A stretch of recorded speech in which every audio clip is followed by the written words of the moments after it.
ABC24 This Week starts right now. Hello, and thank you for joining us on ABC24 This Week. I am your host, Pepper Baker. You are here for the real stories behind the big stories, and I hope you'll continue to join us every Sunday at 9 a.m., 10:35 p.m., or by streaming 24+. All right, let's see who is at the table today. As always, ABC24 political analyst Otis Sanford. We have Scott McCormick, former Memphis City Council chair and Shelby County Schools board member, as well as Tawan Stout Mitchell, another former Memphis City Council chair and Memphis City Schools board member. All right, thank you all for being here.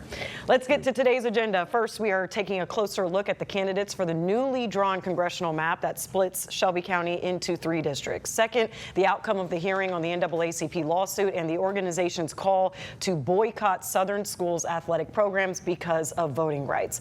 We did switch out our third topic here because of breaking news today. Convicted triple murderer Tony Carruthers escapes death during a botched execution set for Thursday morning, which is the day that we're recording here. We will revisit the case and why Governor Lee had to grant a reprieve. And then our bonus segment on 24+, Tennessee's private school voucher program is growing fast. Private school enrollment across the state is up. So what does that mean for your tax dollars and for public schools? But let's get back to number 1. Tennessee's new congressional map splits Shelby County and Memphis into 3 districts, 5, 8, and 9. District 5 encompasses downtown Memphis along streets like East Mallory, Union Avenue, or Yale, and it includes counties along the northern state line and comes back into Williamson County, which is south of Nashville. District 8 represents Bartlett, Germantown, Lakeland, Arlington, Millington, and parts of Carterville, and extends east from Shelby, Haywood, and parts of Fayette counties all the way to Perry.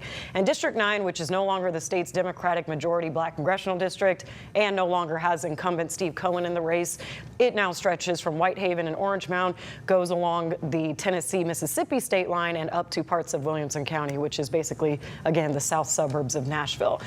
For District 5 on the Republican side, incumbent Congressman Andy Ogles from Columbia.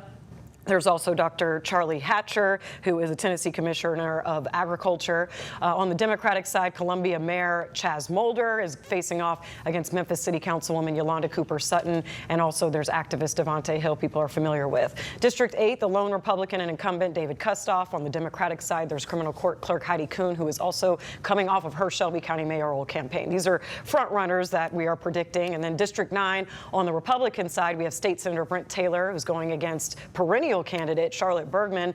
Then on the Democratic side, it could be pretty competitive between State Senator London Lamar and State Representative Justin J. Pearson. All right, let's open it up to discussion here. So Otis, I've seen you post about this on social media, so I really want to take it there first. District 9, we're seeing State Senator Brent Taylor, but then there is perennial candidate Charlotte Bergman, who's also a Republican and a black woman at that. So I just want to ask about, we talked about, is this partisan, is this race? And I've seen you post about it. What do you have to say there about Republicans getting behind State Senator Brent Taylor instead of Bergman? Well, thank you for that question, because the Republicans in the legislature have said time and time again throughout this whole process that it was not about race.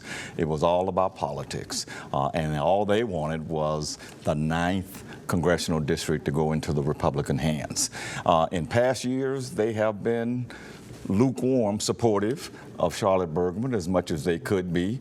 They knew she was not going to win, but she ran every year. She's been running probably since around 2016, as I can go back, maybe even earlier than that.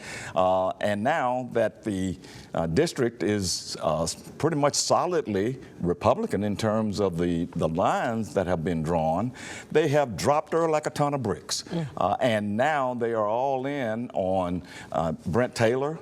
You've got Marsha Blackburn supporting Taylor. You've probably got Bill Haggerty supporting him, and Charlotte Bergman is out in the dust. If they really if they really believe that it was definitely not about race, then why not support the candidate that has been your standard bearer for the last decade. I think the best person to maybe answer that would be Scott McCormick here. I think, Senator Taylor just out-hustled.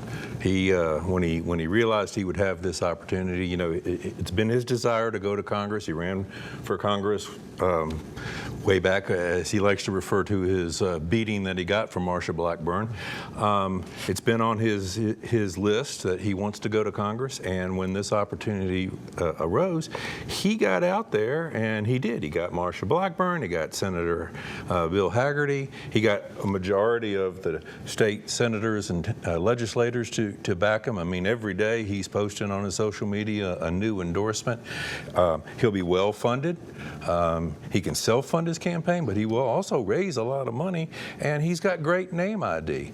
No disrespect to Ms. Bergman, but she's just kind of been a perennial candidate that has never really developed a following outside of a small group in Shelby County. Tawan, feel free to take a note of that, but I also want you to talk about the Democratic side and how we're seeing State Senator London Lamar and State Rep Justin J. Pearson that might be competitive. Why not get the Dems to kind of rally behind one? Let me start off with Bergman, because she has run for this office since Harold Ford's last campaign, and I was his chair, so I remember that. And she has run and been faithful to the Republican Party for decades. Now she will realize she's part of the 8%, not the 92%, because they will leave her like a bad penny. I hate to say it. They'll leave her like a bad penny. And it's, I think Scott makes a good point that she has to come with an A game too. And her A game has been your Republican choice. And that is not enough. She has to have issues on the table. Now, do I think Brent did not know that this was coming? No, I don't. I think all of them knew this was coming. I think we didn't know it was coming because the maps came out so fast and were ready to go. And the vote came so fast, made your head swim. Mm-hmm. So I think they knew this was a playbook. We reacted to it. But I don't think Senator Taylor knew this was coming in the time that Charlotte Bergman has been running. She's been running, like you said, since Cohen took office. She's had plenty of time to build coalition and rally troops behind her. And Brent has been working as a state senator.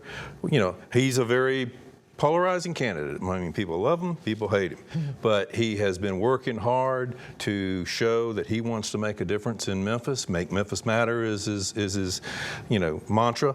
And he just took advantage of a situation that was presented to him, and he just, as you said, left her in the dust. I think too that she will learn too after this race, unfortunately, that you can be invited to the table, but you ain't gonna lead that table. Let's touch on the Democratic side. Let me address that. You asked about London Lamar Yes. and Justin J. Pearson. And there's been a lot of talk on social media about why didn't they get together and just let one person run. This is a primary. And whoever wins in the primary will go on to the November election. There's nothing wrong with having a healthy campaign. This should not be a coronation. Let's have a healthy campaign between two very capable and very qualified candidates here, London Lamar and Justin Pearson, and may the best person win. Okay, that comes from someone who's never run in a race. Well, let me say that. It comes from somebody who is not a politician. I'm looking at this from a journalistic point of view. When I look at races, you look at resources. Well, okay. You look at the money you have to spend on a primary. And if you know you're going to have a tough opponent in the general election, you try to hold that money so you can have it for your general election. They are going to go in slew-footed. Because they're going to spend money in the primary that they need for the general, and we have a poor community that can't give you a lot of fundraising, and they're not going to get a lot of money from Memphis corporate. Memphis corporate is going with the Republicans. Well, but I still say you shouldn't make decisions in a back room about who's going to be the standard bearer when you have primary elections. Let the voters decide. I question how much Senator Lamar will be able to raise. Well, and right now, Justin's probably at almost $2 million. Right. And That's a lot. plus, it depends on what you want. Just London Lamar has been endorsed by Cohen because she's a consensus maker. She tries to work on issues that she can find that she can work with the Republicans on. It depends. And Justin is firebred. He's going to challenge the status quo, challenge you to think better and deeper. So it depends on what we need now. And I'm not so sure what we need, but for me, I need backbone. I need backbone on all of these elected officials. And somebody said it today on a national television program. I want politicians who have spines like ovaries.